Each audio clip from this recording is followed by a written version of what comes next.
The sun is rising over a battlefield, over the Atlantic Ocean. Beyond the horizon lie other battlefields, Europe and Asia. The sun moves west, toward the two Americas. Mountain and lake and plain, it lies 1,000 miles further east than New York, lies closer to Europe in the northeast than to the United States in the northwest. It is not one place, it is 1,000 places. Light strikes the palms at Natal. Morning begins over a continent.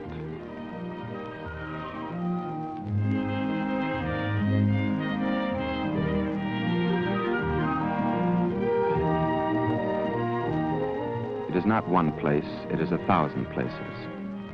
The sun flashes down the harbor of Rio de Janeiro.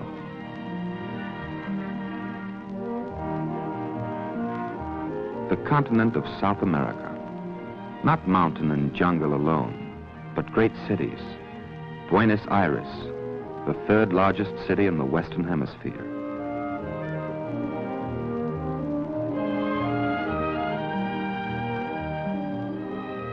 "2,000 miles to the northwest, the sun glints across the mighty Amazon.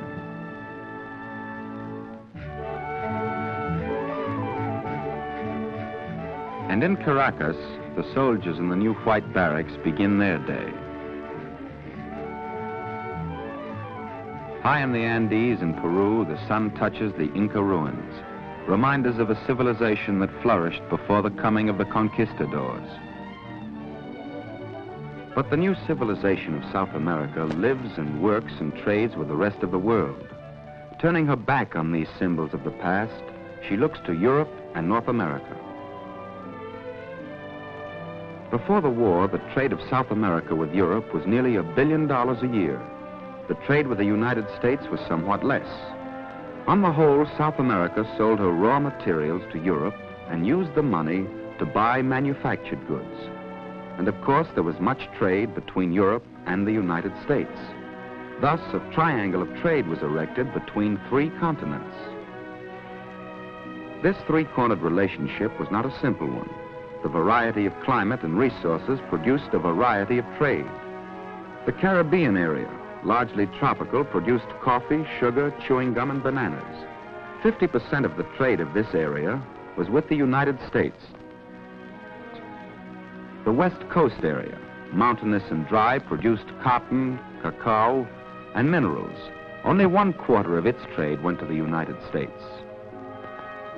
The Amazon area of Brazil sold manganese, cacao, and coffee to the United States, but a great deal more coffee and cotton to Europe.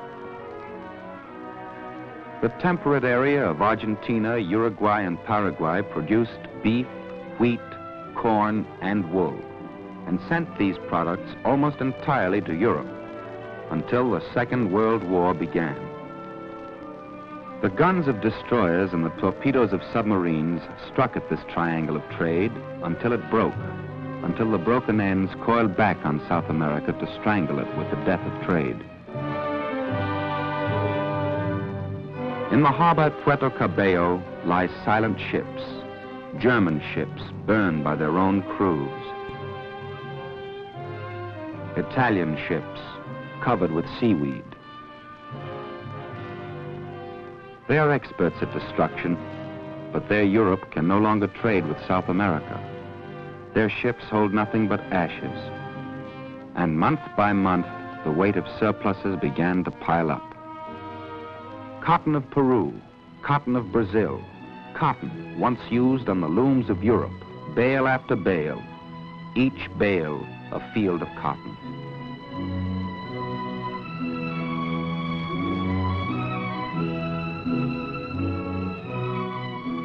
Cotton which South America needs, and needs badly, but cannot use, does not have the machines to use to weave 1/10 of its own cotton.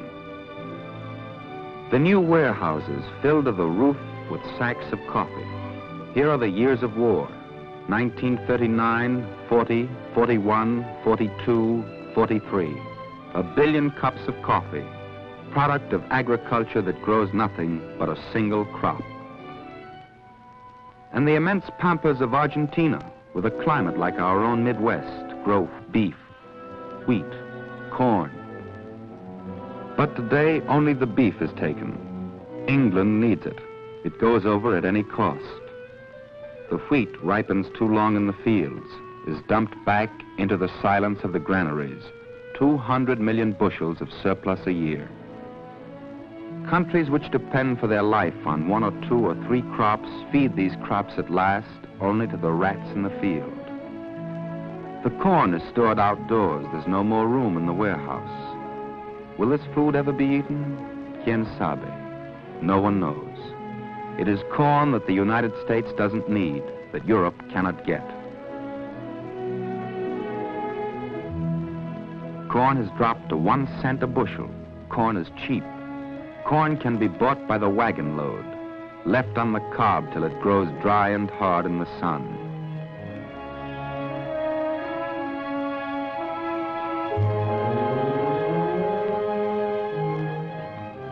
The corn of Argentina is being used as fuel for the furnaces of the factories.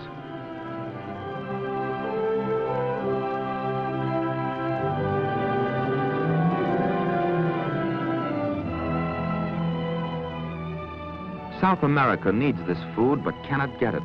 She lacks trains, roads, trucks to move it. And in Europe there is war. The blacksmith burns corn on his forge. The surpluses of South America are burning. But other fires burn in South America, night and day, the fires of industry.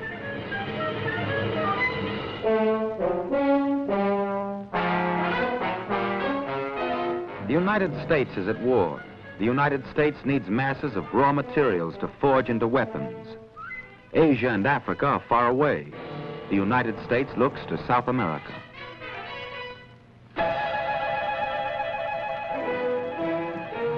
Under the soil lie pools of high-grade oil. New wells go down night and day. Wells to supply new oil to American fighters.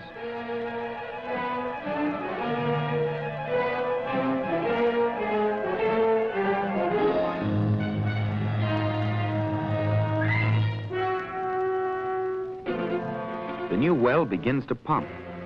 At first, there's nothing, only the yellow mud that smells of kerosene. But in half an hour, there's oil, rich oil, prospected and drilled and pumped out of the virgin jungle of eastern Venezuela.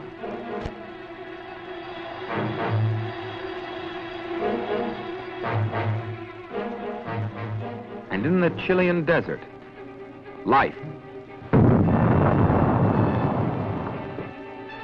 Once more they are blasting nitrate out of the desert.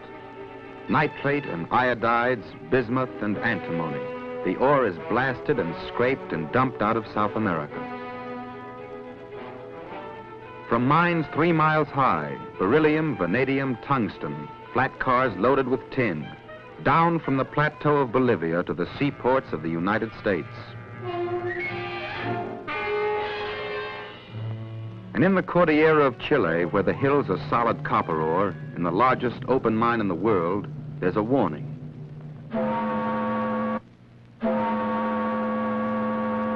Then silence.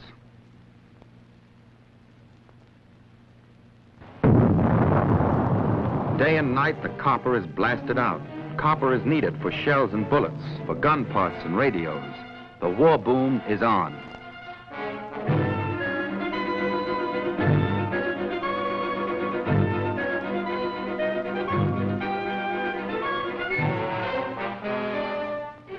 The metals needed by the United Nations, copper and lead and manganese, reach new levels of intense production. Sheets, bars, ingots, aluminum ore, sheets of mica, industrial diamonds and rare metals, and raw goods of every kind, pouring out of South America, moving by plane, steamer, and truck toward the factories of war.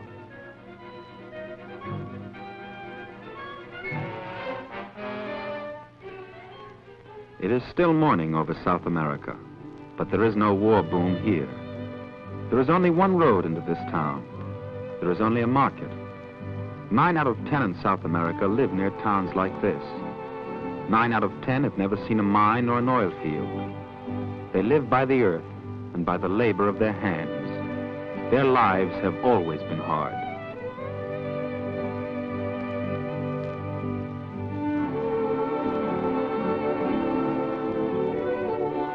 Nothing changes here but the faces on the coins.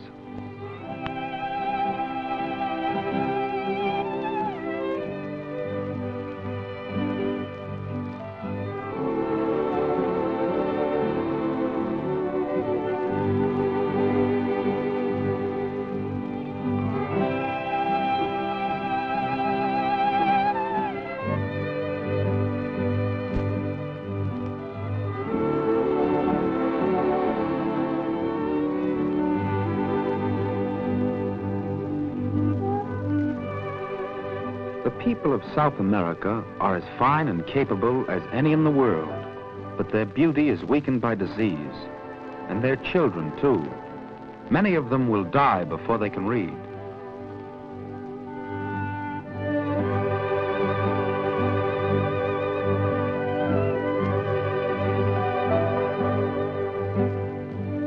In this market, the meat is transported and sold in the open, without refrigeration. There is no ice and no means of making ice. In this market, the cheapest food is still the food of the Indians: potatoes, yucca, and other starchy roots. And being poor, this is what most South Americans eat.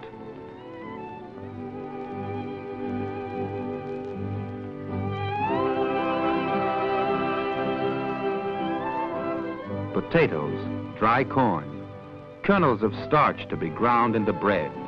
That's what is sold. That's what is bought in every South American town this morning. The morning passes. Corn is ground on a stone mortar. The midday meal is being prepared.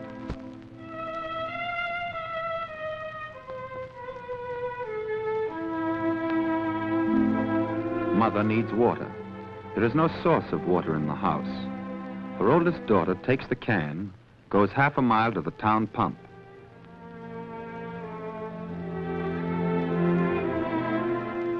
The utensil which the daughter carries has great advantages. It's quite unbreakable and it leaks only a little. It is the product of an American oil company. But this family has no use for the oil.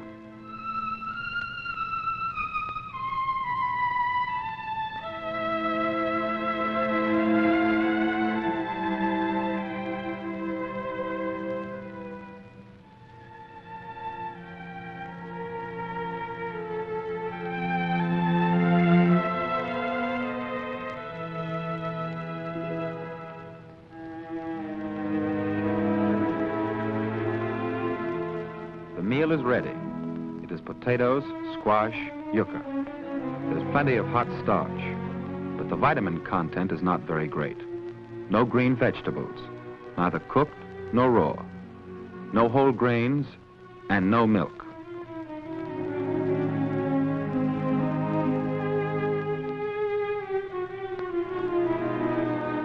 The baby gets sugar and water.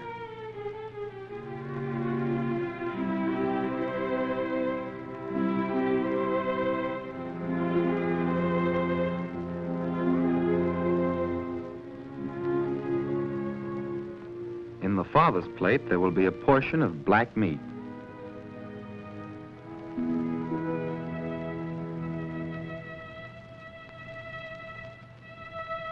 So the meal ends, and the afternoon begins, and work begins again. They're making pack saddles for mules, for only mules connect this town with the world around it.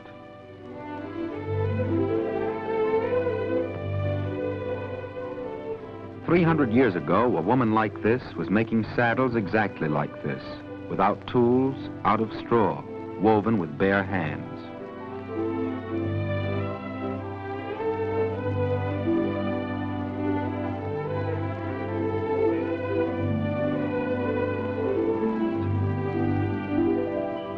The people of South America, in the great majority, live not by wheel and gear and kilowatt, but by hand and foot and back, using bone tools, taking weeks and weeks to weave a single garment.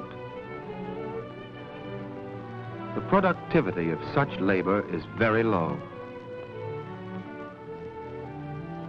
Only in the last generation has weaving by hand given way a little to weaving by machine. Machines that can make 100 yards while the weaver makes one. Machines that can make clothes out of the surplus cotton of South America.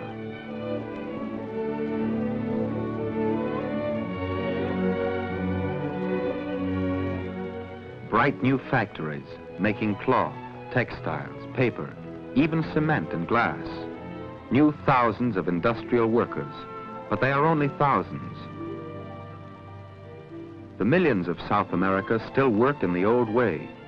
Work on the land, scratching the earth with slow oxen and a wooden plow.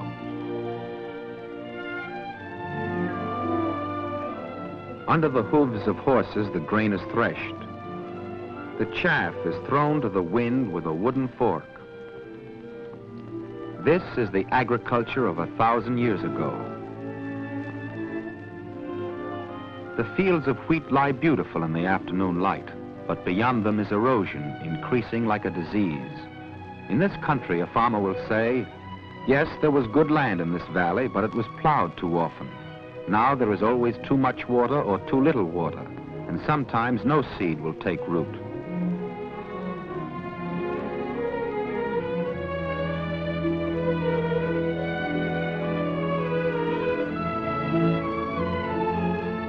The sun is bright, the air is good, but the rate of illness is high. The chief disease, malnutrition. Everywhere in the world, somehow, the face of poverty is the same. How will this girl grow up? Into what kind of South America? Perhaps the answer is here, in the continent itself.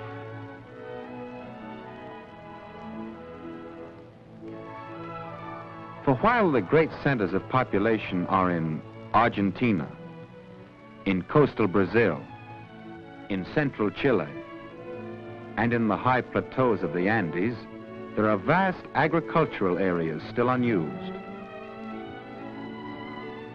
Venezuela has many thousands of square miles. Colombia, Ecuador, Bolivia, Peru, and Brazil has the region of the Amazon. In these unused lands lies the agricultural future of South America, but they are not easy to use. They are warm, flat, rich. They have abundant water, too much water. They are covered with stubborn jungle, and they are sparsely populated. In some areas, as little as one family per square mile. And here, once more, there are few tools of any kind.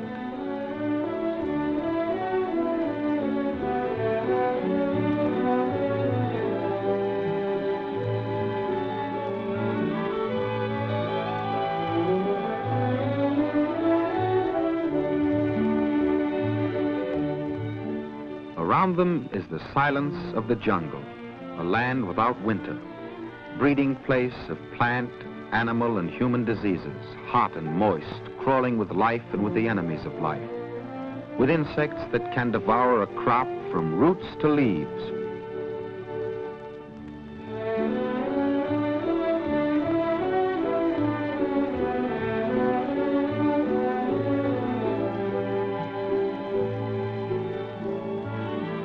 How can this land be conquered?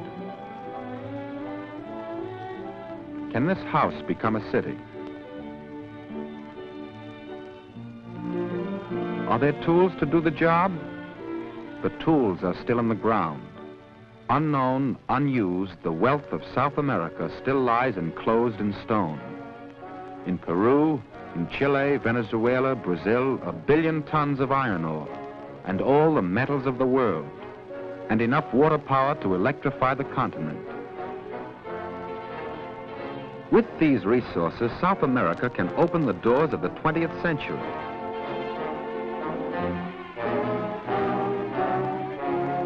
The steel is ready. The steel that will go not to Pittsburgh, Lancaster, or Yokohama, but steel to be forged into more machines for South America. Steel to be delivered into the arms of the future.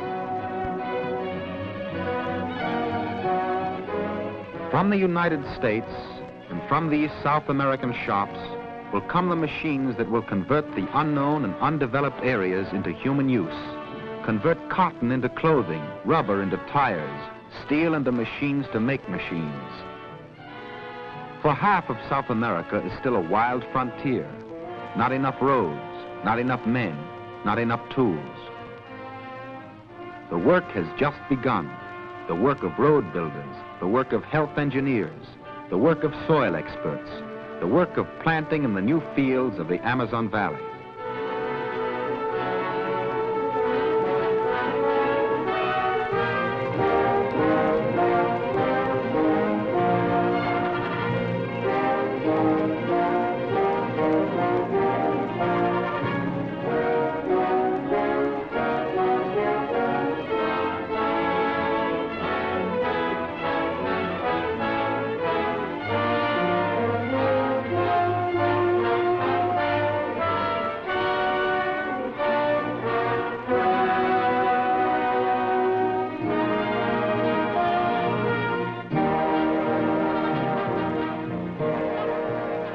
Seeds are those of rubber.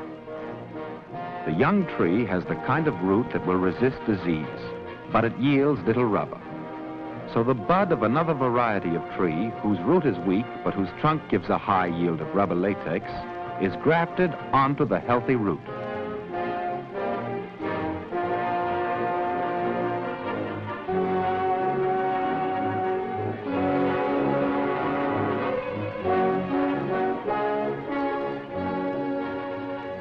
Seven years of care by Indian workmen of the Ford plantation, and out of the Amazonian forest comes the full yield of liquid rubber.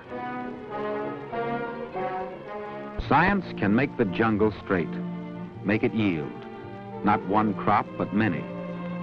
Oranges as well as industrial rubber, pineapples as well as rice and cacao, and all the known vegetables of the world.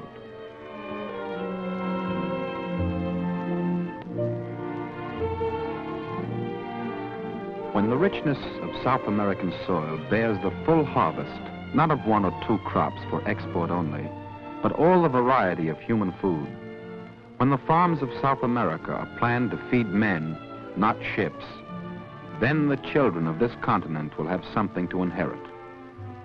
But none of these things are complete. They have just been started, and no measures of industrialization or of improvement for agriculture, no measures to raise the living standards of the South American people are possible without transportation. There are some railways, mostly in Argentina, but the mileage is small, and sometimes key links are broken for months at a time. The network of highways is small, and roads are often washed away in the rainy season. There are steamer routes, but mostly to other continents. The vastness of the continent is still impenetrable.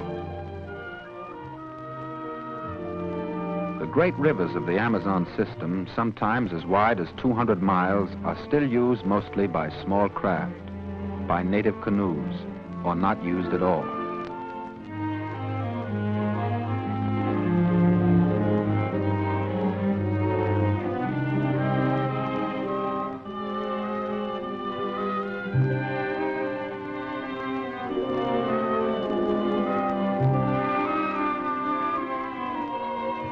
The jungle still remains untamed and unused.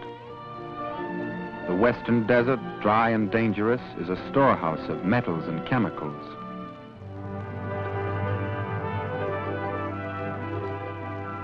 One railroad and one highway across the length of its 2,000 miles.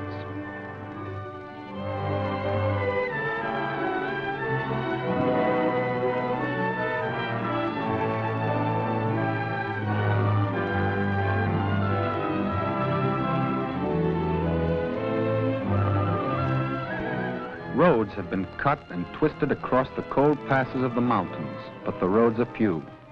The Andes still hold like a wall, the second highest in the world.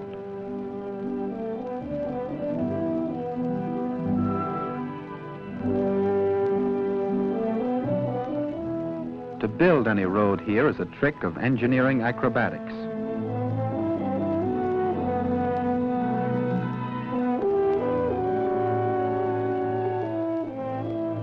It is not easy to drive along these cliffs to follow the chasm of these twisted rivers. The vehicle must be short, the motor powerful, the load not too great. To travel 10 miles in air distance, there may be 100 miles of curves and grades. It is not easy to base an economy on roads like these.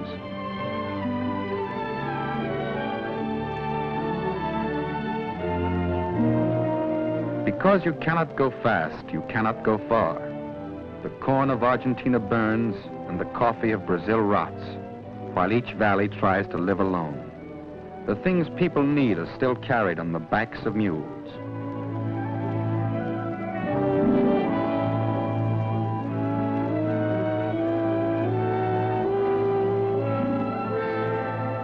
The long afternoon of South America is measured out by the hooves of mules, by the feet of men too poor to buy shoes.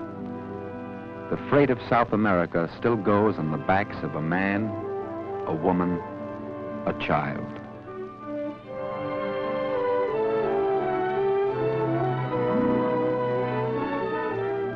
While this woman climbs, 5 centuries pass, and above her head there stands a bridge, the bridge of air itself, the bridge that springs toward the future. No area in the world is self-sufficient, and the greatest amount of trade has always been between the most industrialized countries. Air transport will bring any place in the world within 60 air hours of South America.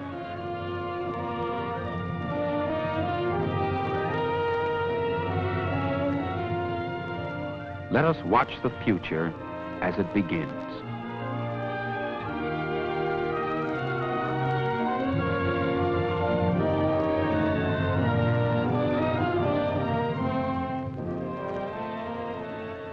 What will go up with this enormous plain? Is it farm tools, fertilizer, tested seeds? It will carry as much in 1 year as 100 trucks, 10,000 mules.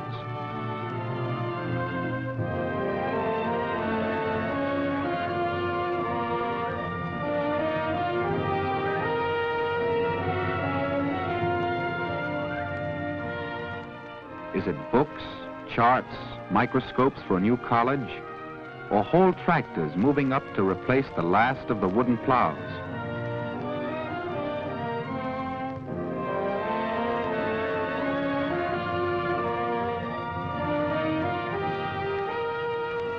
The plane is ready with its 20 tons of cargo.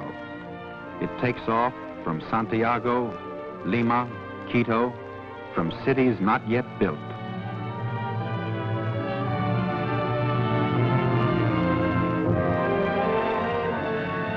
Workmen of Ecuador multiply this plane 1,000 times. Multiply it, miner of Bolivia. It skips the jungle, uses the shortcuts of the air. The Indian of Brazil will be the neighbor of a woman and child in cold Peru. Above their heads, a motor flies in the softness of the air.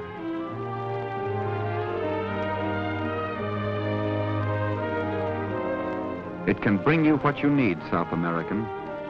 It can lift it over the deadly snow of the volcanoes.